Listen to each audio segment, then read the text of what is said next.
The caves of Gargas are in the Pyrenees. The art from them is around 27,000 years old. Also, these caves saw people come and go, from Middle Paleolithic, some 160,000 years ago, all the way to the Middle Ages. Bones, stone tools, scraps of ancient life. But that's not why the caves are famous. It's the hands. Red and black stencils, sprayed against rock with crushed minerals and animal fat. Some fingers missing. Was it a frostbite, disease, ritual? A bone found jammed in a crack on the walls says Gravettian period, 26,860 years ago. That's when they left their mark.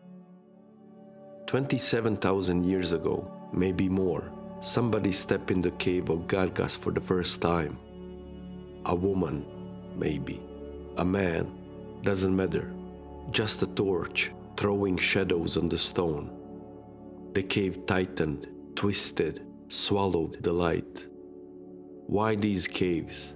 Curiosity, shelter, some relentless pull of the soul. She reached out, pressed her fingers on the clay, drew lines, curves. Maybe she came back. Others did, over the years, lifetimes. Then one day, somebody carved a bison. And just like that, around 20,000 years ago, image making in this cave was born. The cave got a steel door now, walkways, light.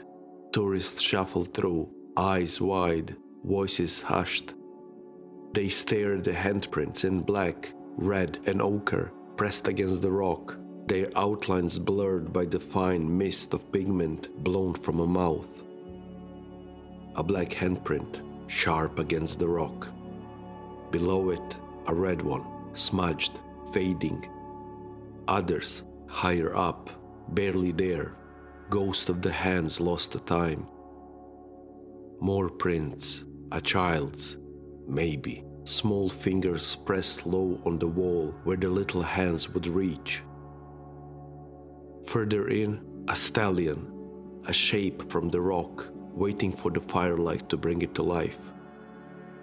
Modern graffiti scars the walls, vandalism and disrespect.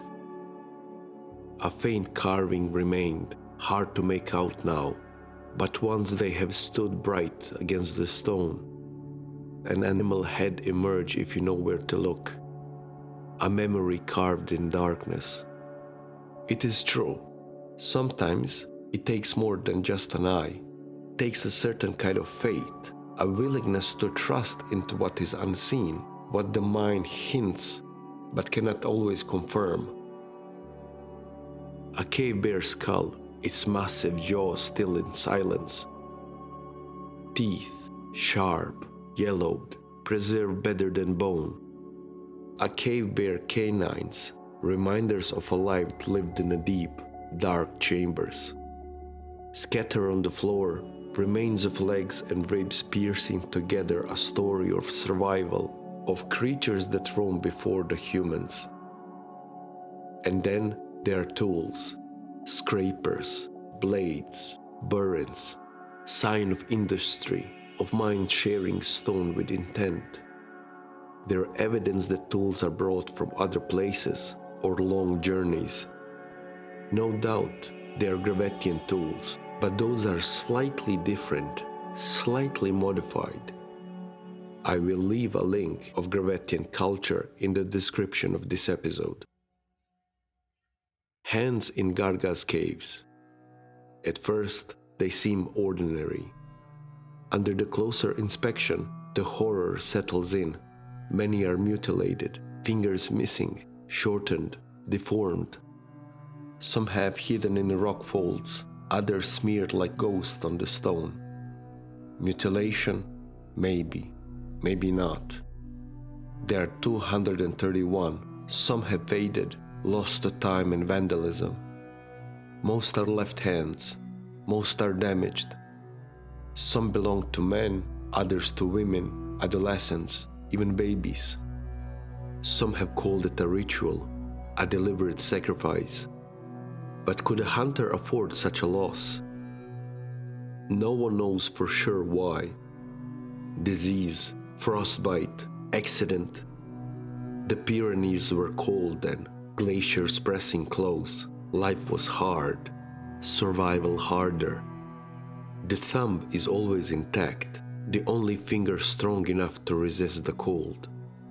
There's a thing called Dupuytren disease. A hand curls on itself, tendons tightening like ropes. Maybe the hands in Gargas weren't broken, maybe they were just born that way. Since 1906, people couldn't figure it out. Most of the hands are left hands. They have same cuts, same marks. They found more of these mutilated hands in Tiberian cave, just down the way from Gargas. Gargas, Tiberian, and Maltravieso, they had their own spin. Maltravieso, no little fingers, gone. But in Gargas, they were missing all kind of sorts. The whole thing's made me wonder if these were sick people or just crazy folks doing things to themselves, sacrificial rituals, or worse. Maybe it was all a message, something we're still trying to understand. Today, gestures used while hunting or for later storytelling by Bushmen of Kalahari, monkey represented by its hand, warhog represented by its tusk, giraffe represented by ears and horns.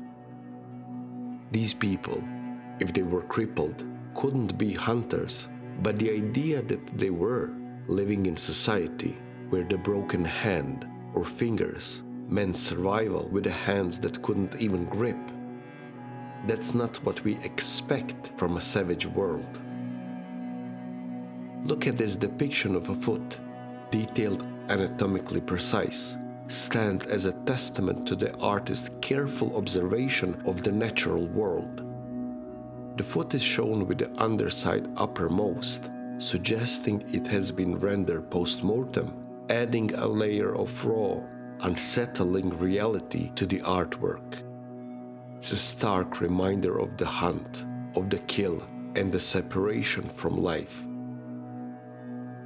The caves are cold, dark, ancient, but those hands, they're something else, twisted, broken, reaching out from the stone, tell a story no one can understand.